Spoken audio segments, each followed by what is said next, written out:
Quarter 1, Week 1, Filipino 7, Matatag. Panitikan sa panahon ng katutubo. Panitikan sa panahon ng mga katutubo. Bago pa man ang pananakop ng mga Kastila noong ika-16 na siglo, may mayamang kaba ng panitikan ang ating mga ninuno. Nagtataglay ang panitikang ito ng kasaysayan ng ating lahi, kwentong bayan, bugtong, sawikain, alamat, epiko, kasabihan, palaisipan.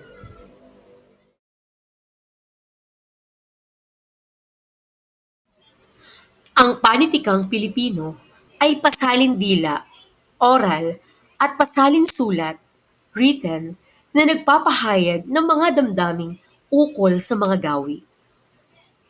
Kaugaliang panlipunan, paraan ng pamumuhay, kaisipang pampulitika, relihiyon, adhikain at mga pangarap. Kalimitang nagtitipon-tipon ang mga katutubo upang pakinggan ang mga salaysayin, pamamahayag at iba pa. Ipinasunog ng mga Kastila ang sinaunang panitikan sa paniniwalang galing ito sa Diablo. Ngunit di nalipol ang lahat ng panitikan dahil ito ay nagpasalin-salin na sa bibig ng mga tao. Mga katutubo.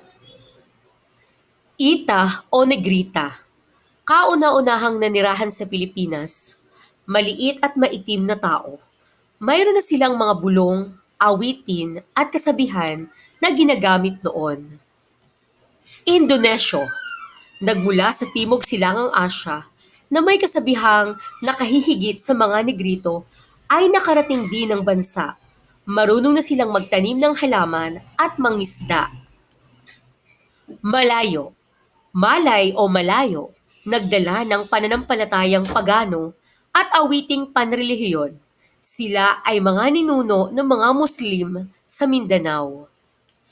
Iba pang mga katutubong Pilipino, Negrito, Igorot, Maranao.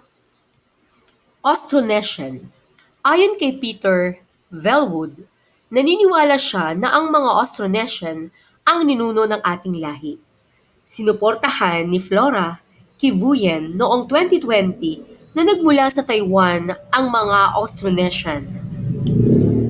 Sa kabuuan, ang katutubong panitikan ay tagapagbatid ng kultura sa bawat relihiyon ng bansa.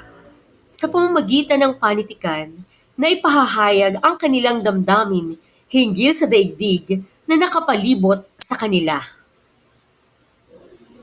Sa mga tulang Pilipino, makikita ang pagiging orihinal at malikhain. Naway nagustuhan nyo ang maikling video na ito? Maaari kayong magkomento o mag-request ng mga nais nyong mapanood na mga video.